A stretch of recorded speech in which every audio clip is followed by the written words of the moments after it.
ცვლილებები პირველადი ჯანდაცვის სფეროში პოლიკლინიკების დაფინანსების წესი იცვლება სამედიცინო დაწესებულებებისთვის თანხების გაცემა საქმიანობის შედეგებზე იქნება დამოკიდებული. მანამდე პოლიკლინიკები ფიქსირებულ დაფინანსებას იღებდნენ. ახალი სქემის დანერგვა წლების განმავლობაში ჯანდაცვის ექსპერტებისა და საერთაშორისო ორგანიზაციების ერთ-ერთი მთავარი რეკომენდაცია და მოთხოვნა იყო. დაფინანსების ახალი მოდელი ჯერ საპილოტო რეჟიმშია. მოლოდინია, რომ რეფორმა პოლიკლინიკების თანამშრომლების მოტივაციის ზრდას და გეგმიურ კვლევებში მეტი პაციენტის ჩართვას შეუწყობს ხელს, რაც თავის მხრივ სხვადასხვა დაავადების პრევენციას მოახდენს.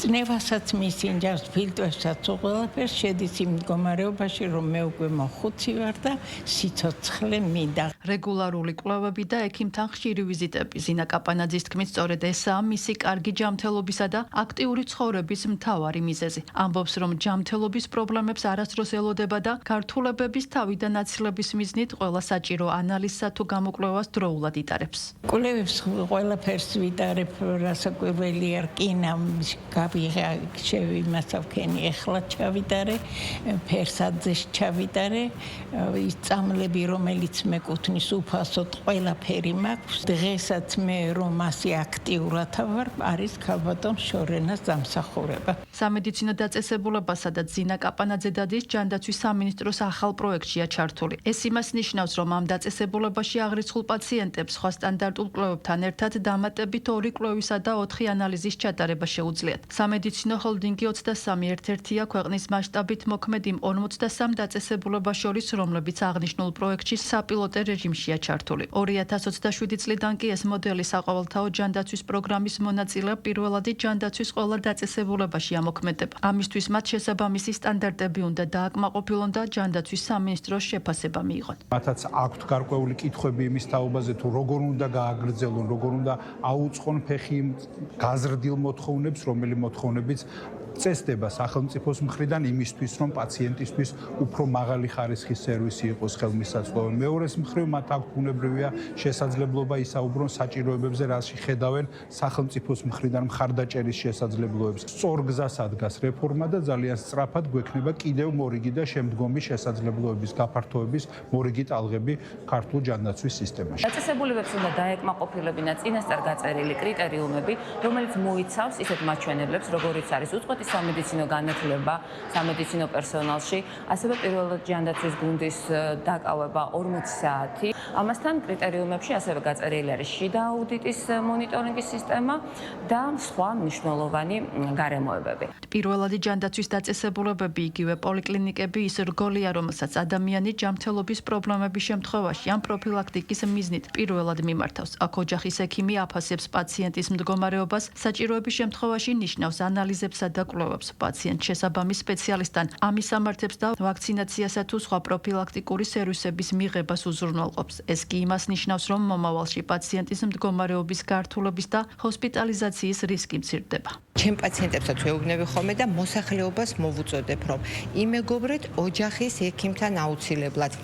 რადგან ოჯახის ექიმი არის ზუსტად ის რგოლი, სადაც ხდება პრევენცია და სკრინინგი, ანუ ნაადრევ ეტაპზე დაავადების გამოვლენა. შესაბამისად, მისი მართვა, მკურნალობა დროულად იწყება და აცილებული არის შემდგომი გართულებები. რეფორმის ფარგლებში პაციენტებისთვის სამედიცინო მომსახურებების პაკეტი გაფართოვდა და რამდენიმე ინსტრუმენტული და ლაბორატორიული კვლევა დაემატა. ახალი კვლევების ნაწილი თირკმელების მუშაობისა და შესაძლო დაზიანების ადრეულ ნიშნებს ამოწმებს. ნაწილი კი ორგანიზმში მარილებისა და სითხის ბალანს აკონტროლებს. ასევე შესაძლებელია შარდმჟავის დონისა და სისხლში შაქრის საშუალო მაჩვენებლის შემოწმება, რაც დიაბეტის გამოვლენისა და მისი კონტროლისთვის გამოიყენება. რეფორმა მნიშვნელოვნად ემსახურება დაავადებათა ისეთი წილის კონტროლს, რომელიც მაღალ პროცენტულად იწვევს პაციენტების ლეტალურ გამოსავალს და ამაში ძალიან დაეხმარება მოსახლეობას ადგილზე.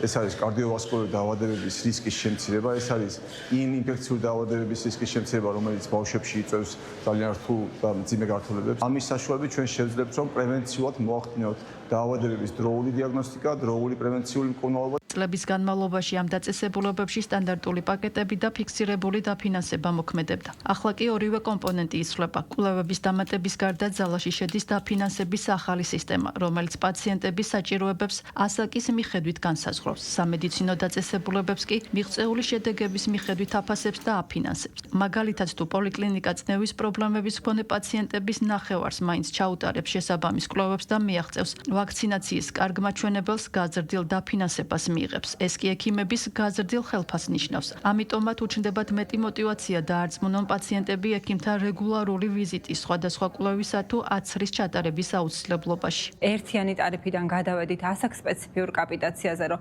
მოსახლეობას თავიანთი საჭიროებების მიხედვით აუნაზღაუროთ სერვისები, რაც მათ განახლებული პროტოკოლებით და გაიდლაინებით ესაჭიროებათ. რეფორმა გასულ წელს საპილოტო რეჟიმში დაიწყო და სამინისტროს შესაბამისი შეფასების შემდეგ მასში უკვე 43 პოლიკლინიკაა ჩართული. რა შეცვალა სიახლე ამ დაწესებულებების პაციენტებისთვის? გაიზარდა მოცულობა შესასრულებელი გამოკვლევების, გაიზარდა ჩვენი კომუნიკაცია პაციენტებთან, რომელიც შედარებით უფრო ასე ვთქვათ იშვიათი იყო. ამ მოცულობის გაზრდამ, გამოკვლევების მოცულობის გაზრდამ მოგვცა იმისი შესაძლებლობა პაციენტებს დავკავშირებოდით, მოგვეწვია ეს გამოკვლევები ჩაგვეტარებინა და უფრო სრულყოფილი შეფასება მოგვეხდინა პაციენტის ჯანმრთელობის მდგომარეობის. რა თქმა უნდა, არის რადიკალური ცვლილებები, იმიტომ რომ ძალიან ბევრი ლაბორატორიული მნიშვნელოვანი ანალიზი გახდა უფასო პაციენტებისთვის. შესაბამისად, ჩვენ ეს პაციენტები ამ ყველა ანალიზს ხო იტარებენ, შესაბამისად, დაავადების მართვაც ხო უფრო გამარტივებულია, მკურნალობაც უფრო გამარტივებულია და რა თქმა უნდა, ეს ასახულია შედეგზე. რეფორმა ეტაპობრივად გაგრძელდება. პირველადი ჯანდაცვის სერვისის მიმწოდებელ დაწესებულებებს განაცხადების წარდგენა ჯანმრთელობის ეროვნულ სააგენტოში 2026 წლის 1 ოქტომბრამდე შეუძლიათ. კრიტერიუმების დაკმაყოფილების შემთხვევაში ისინი განახლებულ დაფინანსების მოდელში 2027 წლის 1 მარტიდან ჩაერთვებიან.